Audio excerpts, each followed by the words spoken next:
Hello everyone, welcome to economics academy. आज के इस वीडियो में हम लोग डिस्कस करने वाले हैं central university of Haryana department of economics MA economics का जो फर्स्ट कैटेगरी में अलग अलग कैटेगरी में जो लिस्ट आई है सेलेक्टेड स्टूडेंट्स की। तो उससे बहुत सारी चीज़ें क्लियर हो जाती है। एक तो ये क्लियर हो जाता है कि स्टूडेंट के जो 2023 का एग्ज़ाम था, जो 2023 का एग्ज़ाम था, तो इसका स्कोरिंग पैटर्न किस तरीके से रहा है। और separately will be discussing about JNU and DU. और फिर बहुत सारे ऐसे स्टूडेंट हैं जो डीटीयू के लिए पूछ रहे हैं, अम्बेडकर यूनिवर्सिटी दिल्ली के लिए, HCU, BHU. So will be discussing separately about all of this universities. लेकिन इसके साथ साथ हम लोगों ने ये भी सोचा है कि स्टेट, हर एक स्टेट में जो सेंट्रल यूनिवर्सिटीज़ है उसके बारे में भी डिस्कस कर लेते हैं। एक चीज़ तो क्लियर हो जाता है कि जो हाईएस्ट मार्क्स आया है, जो जिस कैंडिडेट ने, कनिका गुप्ता ने अप्लाई किया था, वो 36 है, 236।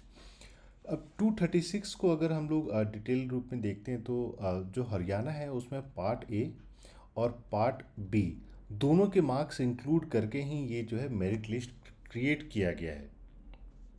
तो रफली इसमें अगर मान लीजिए हम लोग 50% भी रखते हैं पार्ट ए का, यानी 50 मार्क्स भी रखते हैं, तो अराउंड 180 के लगभग हम लोग मान सकते हैं कि आउट ऑफ 300 इन्होंने स्कोर किया है। तो ऐसे कैंडिडेट्स को तो ईजिली मिल जाएगा जेएनयू।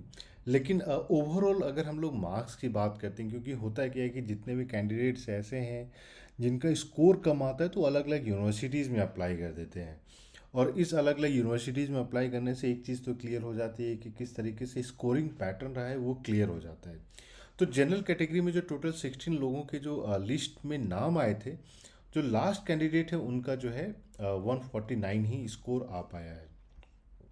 वहीं ओबीसी में टोटल 111, सॉरी, ओबीसी में टोटल 11 कैंडिडेट्स का लिस्ट आया है, जिसमें जो लोएस्ट मार्क्स है ओबीसी का, यानी इसको हम कट ऑफ भी मान सकते हैं। और सब अलग अलग यूनिवर्सिटीज़ के अलग अलग कट ऑफ लिस्ट आएगी ही आएगी, एक्सेप्ट जेएनयू या डीयू। और चांसेस है कि इस बार जेएनयू या डीयू में भी आ जाएगा, क्योंकि जो दोनों का जो रिजल्ट है वो 17 अगस्त को ही डिक्लेयर होने वाला है।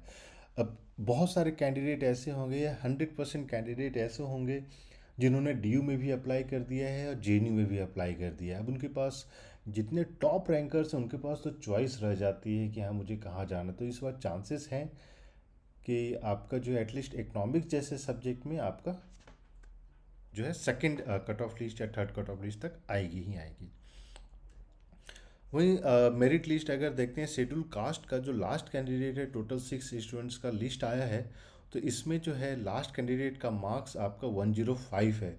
यानी अगर हम लोग आउट ऑफ 300 बात करते हैं, जो डोमेन स्पेसिफिक मार्क्स है, तो वो डेफिनेटली बिलो 100 है। शेड्यूल ट्राइब की बात करते हैं तो लास्ट कैंडिडेट का यानी कट ऑफ जो है वो 123 हो जाता है। और सेपरेटली हम लोग बात करेंगे कि इसको एनालाइज कैसे किया जाए। ईडब्ल्यूएस कैटेगरी में टोटल 100 जो लास्ट कैंडिडेट का जो मार्क्स, टोटल मार्क्स आया है वो 112 है।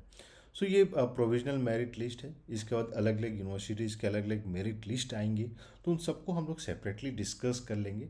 और अब मेरिट लिस्ट है, ये भी पता चल जाता है कि कितने ऐसे कैंडिडेट हैं जिन्होंने एडमिशन नहीं लिया है। इसमें बहुत सारे ऐसे यूनिवर्सिटीज़ हैं जिनका वैकेंसी अभी तक ओपन नहीं हुआ है, स्टार्ट नहीं हुआ है। अगर आपका स्कोर कम है तो चांसेस हैं कि आपका एडमिशन हो सकता है, तो आप अलग अलग यूनिवर्सिटीज़ में अप्लाई कर सकते हैं। कब किस यूनिवर्सिटीज़ का वैकेंसी ओपन होगा, विल कीप यू इन्फॉर्म्ड।